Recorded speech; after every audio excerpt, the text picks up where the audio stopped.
What's up, superstars? It's about that time. It's Thursday, November 9, and it's time to shine. Hey, that kind of rhymed, and I wasn't even trying.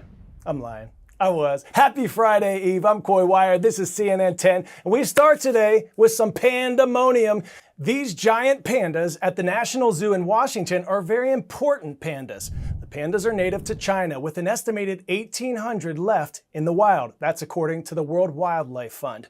They're also China's national animal. Giant pandas live off of bamboo, and they can eat more than 80 pounds of the plant every day. And they're not called giant pandas for nothing. A male can weigh up to 300 pounds. That's an offensive lineman in the NFL. So what makes these three bears so special? Well, China loaned them to the National Zoo as part of a program that dates back more than 50 years. But next week, this family, mom and dad, and their cub will return home. And it's unclear whether China will send new bears. CNN correspondent David Culver explains why this is significant in the big picture of what's come to be known as panda diplomacy. For weeks, visitors at the National Zoo in Washington have stopped by to say goodbye. The zoo's three giant pandas now headed to China.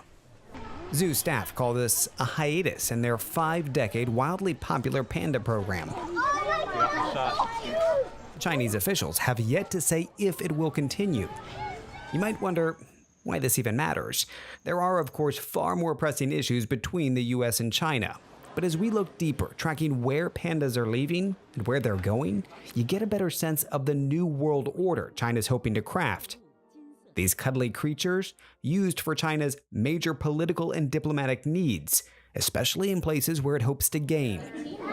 But China says its focus is on conservation and research. President Nixon's visit to our country. Beijing's panda diplomacy with Washington, as it's called, kicked off in 1972, following President Nixon's historic visit to China. Chairman Mao Zedong, the founder of Communist China, gifted 2 pandas to the U.S. in a sign of warming bilateral ties after decades of diplomatic deep freeze. First Lady Pat Nixon welcomed the pandas to Washington. They will be enjoyed by the millions of people who come from across the country. Seeing their popularity rise amongst Americans, China sent more pandas to other zoos across the U.S., eventually loaning instead of gifting them. The 2011 agreement between China and the National Zoo stipulates ownership of the pandas and any offspring belong to China. The contract also requires payment to China of $500,000 each year for the conservation of giant pandas in China.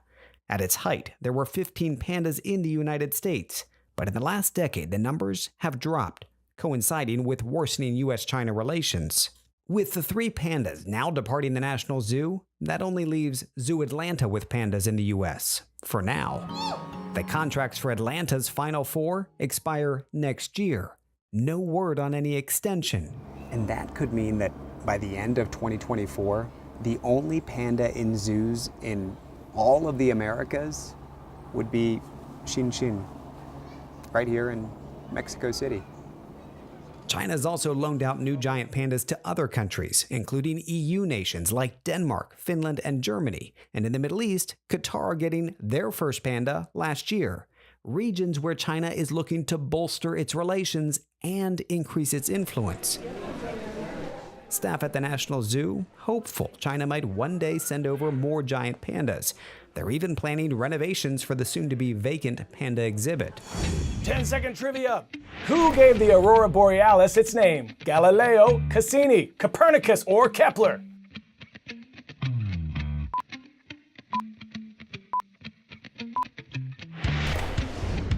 Galileo was the astronomer who came up with the name in the early 1600s.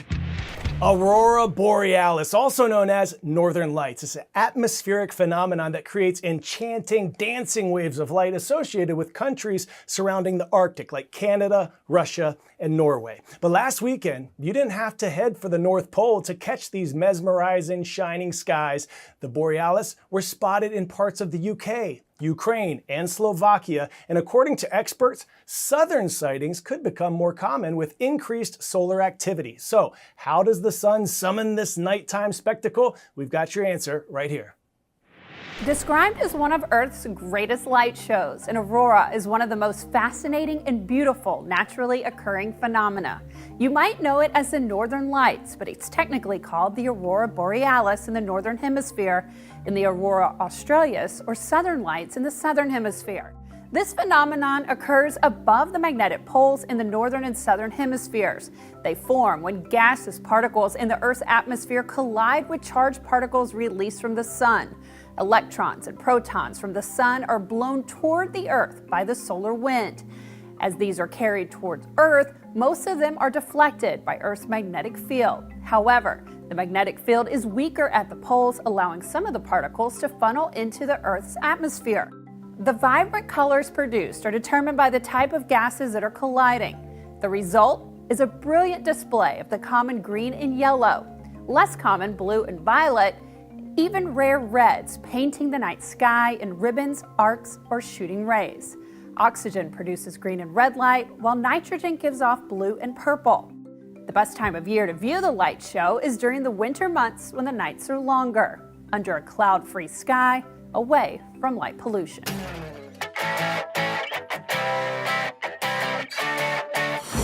Today's story getting a 10 out of 10 is a wild crash landing that helped one buyer knock a couple bucks off a deal. CNN's Jeannie Mose has all the details. 13-year-old Troy Westcott was outside his Mays Landing, New Jersey home shooting hoops with his dog Parker when he heard rustling in the leaves. The dog spotted the deer first. But just as spectacular as the leap was this coincidence. The 2007 Chevy Silverado pickup was for sale.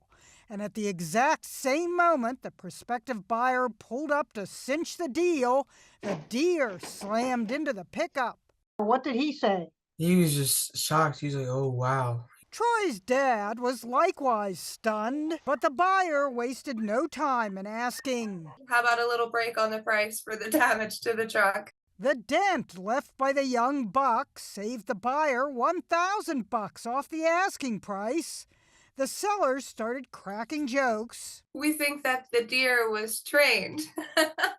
I said, man, I know y'all brought that deer with you. As the video went viral, commenters had two questions. People are asking, is the deer okay? He seems to be okay, spotted on a neighbor's trail camera. People are asking if the truck is still for sale. Nope, sold.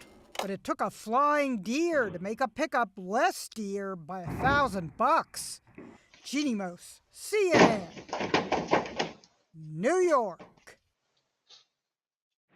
Oh dear, that was staggering. It would have behooved them to keep that truck in the garage. Hey yo, Santa, you see that flying deer? Pick them up.